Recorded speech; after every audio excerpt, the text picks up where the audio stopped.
গুরুদেব, আজ আমি এমন একটি প্রশ্ন করতে চাই যা শুধু আমার নয়, পৃথিবীর অসংখ্য মানুষের হৃদয়ের প্রশ্ন। আমরা জীবনে অনেক মানুষের সাথে পরিচিত হই, অনেক সম্পর্ক তৈরি হয়, মা বাবা, ভাই বোন, বন্ধু, প্রেমিক, প্রেমিকা, স্বামী, স্ত্রী। এই সম্পর্কগুলো আমাদের জীবনের সবচেয়ে বড় শক্তি হয়ে ওঠে। আমরা তাদের সাথে হাসি, কাঁদি, কথা বলি, স্বপ্ন দেখি, ভবিষ্যৎ কল্পনা করি। কিন্তু একসময় দেখা যায় সেই মানুষটি হঠাৎ করে দূরে চলে যায়, কখনো সময়ের কারণে, কখনো ভুল বোঝাবুঝির কারণে, কখনো ভাগ্যের কারণে, আবার কখনো জীবনের কঠিন পরিস্থিতির কারণে। তখন মানুষের হৃদয়ে এক অদ্ভুত শূন্যতা তৈরি হয়। মনে হয় যেন জীবনের সব আনন্দ হারিয়ে গেছে। বুকের ভিতর যেন একটা ভারী কষ্ট জমে থাকে, যা কাউকে বলা যায় না। গুরুদেব, কেন এমন হয়? কেন কাছের মানুষ দূরে গেলে মানুষের হৃদয় এত ভেঙে যায়? কেন মনে হয় যেন নিজের একটা অংশ হারিয়ে ফেলেছি? যদি পৃথিবীর সব সম্পর্কই একদিন শেষ হয়ে যায়, তাহলে ভগবান কেন মানুষের হৃদয়ে এত গভীর ভালোবাসা সৃষ্টি করেছেন? গীতা, বেদ, শিবপুরাণ বা বিষ্ণুপুরাণ কি এই রহস্যের কোনো উত্তর দেয়? মানুষের হৃদয়ের এই গভীর ব্যথার পেছনে কি কোনো আধ্যাত্মিক সত্য লুকিয়ে আছে? তোমার প্রশ্নটি মানুষের জীবনের এক গভীর সত্যের দিকে আমাদের নিয়ে যায়। এই পৃথিবীতে মানুষের সবচেয়ে বড় শক্তি যেমন ভালোবাসা, তেমনি সবচেয়ে বড় কষ্টের কারণও অনেক সময় সেই ভালোবাসাই হয়ে দাঁড়ায়। কারণ মানুষ যখন কাউকে খুব কাছের মনে করে, তখন সে নিজের হৃদয়ের দরজা পুরোপুরি খুলে দেয়। তখন সেই মানুষটির সাথে তার আনন্দ, দুঃখ, আশা, স্বপ্ন সবকিছু জড়িয়ে যায়। কিন্তু পৃথিবীর একটি চিরন্তন সত্য আছে, আর সেই সত্যটি হল এই পৃথিবীর সব কিছুই পরিবর্তনশীল। গীতায় শ্রীকৃষ্ণ অর্জুনকে বলেছেন, এই জগতে যা কিছু সৃষ্টি হয়েছে তা একদিন পরিবর্তিত হবেই। সম্পর্কও তার ব্যতিক্রম নয়। মানুষ যখন এই পরিবর্তনের মুখোমুখি হয়, তখন তার হৃদয় কষ্ট পায়, কারণ মানুষের মন স্থায়িত্ব চায়, কিন্তু পৃথিবী স্থায়ী নয়। এই দ্বন্দ্ব থেকেই মানুষের কষ্টের জন্ম হয়। মানুষ ভাবে এই সম্পর্ক চিরদিন থাকবে, এই মানুষটি কখনো দূরে যাবে না। কিন্তু যখন বাস্তবতা অন্য কিছু দেখায়, তখন হৃদয় সেই সত্য মেনে নিতে পারে না। তখনই জন্ম নেয় সেই গভীর ব্যথা, যাকে আমরা বিচ্ছেদের কষ্ট বলি। গুরুদেব, আপনার কথা শুনে মনে হচ্ছে যেন মানুষের কষ্টের মূল কারণ হল তার মনের আশা আর বাস্তবতার মধ্যে পার্থক্য। কিন্তু আমার মনে আরেকটা প্রশ্ন জাগছে। যদি ভগবান জানেন যে মানুষের হৃদয় এত সংবেদনশীল, যদি তিনি জানেন যে মানুষ বিচ্ছেদের কষ্ট সহ্য করতে পারে না, তাহলে কেন তিনি এমন এক পৃথিবী সৃষ্টি করলেন যেখানে মানুষকে প্রিয়জনের থেকে বিচ্ছিন্ন হতে হয়? কেন তিনি মানুষের হৃদয়ে এত গভীর মায়া আর ভালোবাসা সৃষ্টি করলেন? যদি ভালোবাসাই শেষ পর্যন্ত কষ্ট দেয়, তাহলে এই ভালোবাসার প্রয়োজনই বা কেন? শিবপুরাণ বা বিষ্ণুপুরাণ কি এই প্রশ্নের কোনো ব্যাখ্যা দেয়? মানুষের জীবনে ভালোবাসা শুধু একটি অনুভূতি নয়, এটি একটি শিক্ষা। শাস্ত্রগুলো বারবার বলেছে যে মানুষের আত্মা পৃথিবীতে আসে শেখার জন্য। ভালোবাসা সেই শিক্ষার সবচেয়ে শক্তিশালী মাধ্যম। যখন মানুষ কাউকে ভালোবাসে, তখন সে নিজের স্বার্থ ভুলে অন্যের কথা ভাবতে শেখে। সে ত্যাগ করতে শেখে, ধৈর্য ধরতে শেখে, অন্যের সুখে আনন্দ পেতে শেখে। এই সব গুণ মানুষের আত্মাকে পরিপক্ক করে। কিন্তু একই সাথে পৃথিবীর আরেকটি সত্য আছে, অনিত্যতা। এই জগতে কিছুই চিরদিন একই রকম থাকে না। শিবপুরাণে বলা হয়েছে, সংসার হল মায়ার জগৎ। এখানে সব সম্পর্কই সময়ের সাথে পরিবর্তিত হয়। কিন্তু এই পরিবর্তনের মধ্যেই মানুষের সবচেয়ে বড় উপলব্ধি জন্মায়। যখন কাছের মানুষ দূরে চলে যায়, তখন মানুষ প্রথমবারের মতো উপলব্ধি করে যে পৃথিবীর কোনো কিছুই স্থায়ী নয়। তখন সে জীবনের গভীর সত্যের দিকে তাকাতে শুরু করে। তখন সে প্রশ্ন করে, আমি কে? আমার জীবনের আসল উদ্দেশ্য কি? এই প্রশ্নগুলোই মানুষকে আধ্যাত্মিকতার পথে নিয়ে যায়।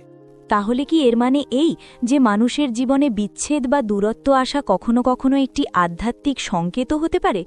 এটা কি এমন একটি মুহূর্ত যখন মানুষকে নিজের ভেতরের সত্য খুঁজে বের করতে হয়? অনেক সময় তাই হয়। জীবনের বড় বড় কষ্ট মানুষকে গভীরভাবে ভাবতে শেখায়। সুখের সময় মানুষ সাধারণত বাহ্যিক জগতেই ব্যস্ত থাকে, কিন্তু কষ্টের সময় সে নিজের অন্তরের দিকে তাকাতে শুরু করে। তখন সে বুঝতে পারে যে পৃথিবীর সব সম্পর্কই মূল্যবান, কিন্তু তারা স্থায়ী নয়। তখন সে উপলব্ধি করে যে মানুষের জীবনে সবচেয়ে স্থায়ী আশ্রয় হল পরমাত্মা। গীতায় বলা হয়েছে, যে ব্যক্তি জীবনের সুখ ও দুঃখকে সমানভাবে গ্রহণ করতে শেখে সেই সত্যিকার অর্থে জ্ঞানী। কাছের মানুষ দূরে গেলে মানুষের হৃদয় কষ্ট পায়, কারণ সেই মানুষটির সাথে তার অসংখ্য স্মৃতি জড়িয়ে থাকে। কিন্তু সেই স্মৃতিগুলোই আবার মানুষের হৃদয়ে আলো জ্বালায়, কারণ ভালোবাসা কখনো নষ্ট হয় না। মানুষ দূরে যেতে পারে, কিন্তু ভালোবাসার শক্তি মানুষের হৃদয়ে থেকে যায়। গুরুদেব, আপনার কথা শুনে আমার হৃদয়ের ভেতরে অনেক প্রশ্নের উত্তর যেন একটু একটু করে পরিষ্কার হতে শুরু করেছে। তবুও আমার মনে একটি গভীর প্রশ্ন এখনও রয়ে গেছে। আমরা যখন কাউকে খুব কাছের মানুষ বলে মনে করি, তখন আমরা শুধু তাকে ভালোবাসি না, তার সাথে আমাদের পুরো জীবনটাই জড়িয়ে ফেলি।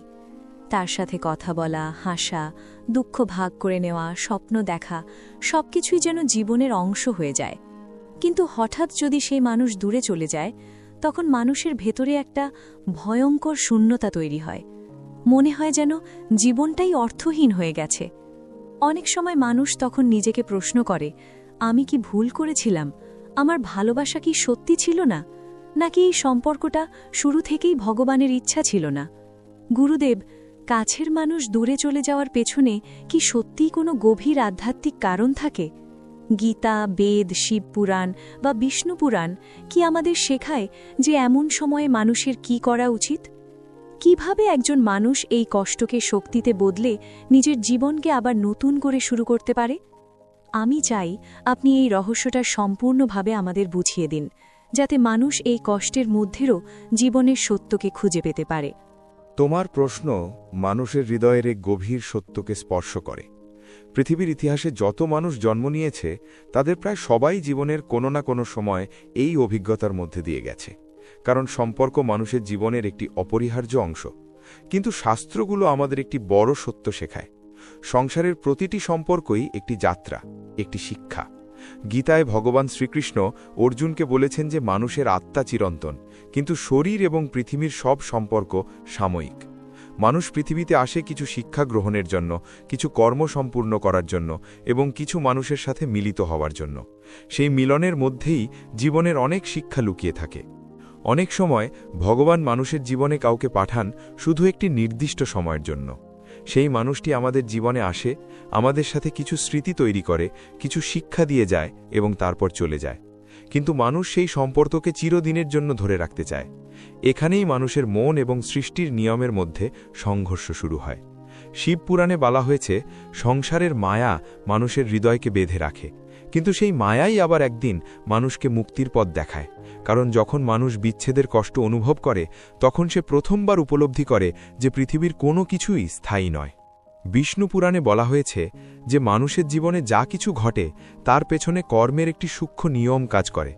কখনো কখনো দুই মানুষের পথ একসাথে মিলে যায় শুধু অতীত কর্মের কোনো সম্পর্ক পূর্ণ করার জন্য। সেই কর্মের বন্ধন শেষ হলে তাদের পথ আলাদা হয়ে যায়। মানুষ তখন মনে করে সব শেষ হয়ে গেছে, কিন্তু আসলে সেই সম্পর্ক তার জীবনে একটি শিক্ষা রেখে যায়। হয়তো সেই শিক্ষা তাকে আরও শক্তিশালী করে, আরও পরিপক্ক করে, অথবা তাকে নিজের ভেতরের সত্য খুঁজে পেতে সাহায্য করে। গীতায় আরেকটি গভীর শিক্ষা দেওয়া হয়েছে, মানুষ যদি নিজের সুখকে শুধু অন্য মানুষের ওপর নির্ভরশীল করে তোলে, তাহলে সে সবসময় দুঃখের ভয় নিয়ে বাঁচবে। কিন্তু যদি মানুষ নিজের হৃদয়ের ভেতরে থাকা আত্মার শক্তিকে চিনতে শেখে, তাহলে সে বুঝতে পারবে যে জীবনের আসল শক্তি বাইরের কোনো মানুষ নয়, বরং নিজের অন্তরের চেতনা। তখন কাছের মানুষ দূরে চলে গেলেও সে ভেঙে পড়বে না, কারণ সে বুঝবে যে জীবনের প্রতিটি সম্পর্কই তাকে কিছু না কিছু শেখানোর জন্য এসেছে। তাই যখন কাছের মানুষ দূরে চলে যায়, তখন মানুষের উচিত সেই কষ্টকে অভিশাপ মনে না করে একটি শিক্ষা হিসাবে গ্রহণ করা। সেই কষ্ট তাকে শেখায় ধৈর্য, শক্তি এবং জীবনের গভীর সত্য। কারণ ভালোবাসা কখনো বৃথা যায় না। যে ভালোবাসা মানুষ সত্যিকারভাবে অনুভব করে, তা তার হৃদয়কে আরও বড় করে তোলে। সেই ভালোবাসাই একদিন তাকে ভগবানের আরও কাছে নিয়ে যায়। জীবনের সবচেয়ে বড় সত্য হল, মানুষের জীবনে কেউ স্থায়ী নয়, কিন্তু প্রতিটি সম্পর্কের অভিজ্ঞতা মানুষের আত্মাকে সমৃদ্ধ করে। তাই কাছের মানুষ দূরে গেলে কষ্ট হওয়া স্বাভাবিক, কিন্তু সেই কষ্টের মধ্যেও একটি আশীর্বাদ লুকিয়ে থাকে। কারণ সেই মুহূর্তেই মানুষ নিজের ভেতরের শক্তিকে খুঁজে পেতে শুরু করে এবং বুঝতে পারে যে তার জীবনের পথ এখনও শেষ হয়নি। বরং সেই বিচ্ছেদের পরেই অনেক সময় মানুষের জীবনের নতুন অধ্যায় শুরু হয়, যেখানে সে আরও জ্ঞানী, আরও শক্তিশালী এবং আরও সচেতন হয়ে এগিয়ে যায় জীবনের প্রকৃত উদ্দেশ্যের দিকে।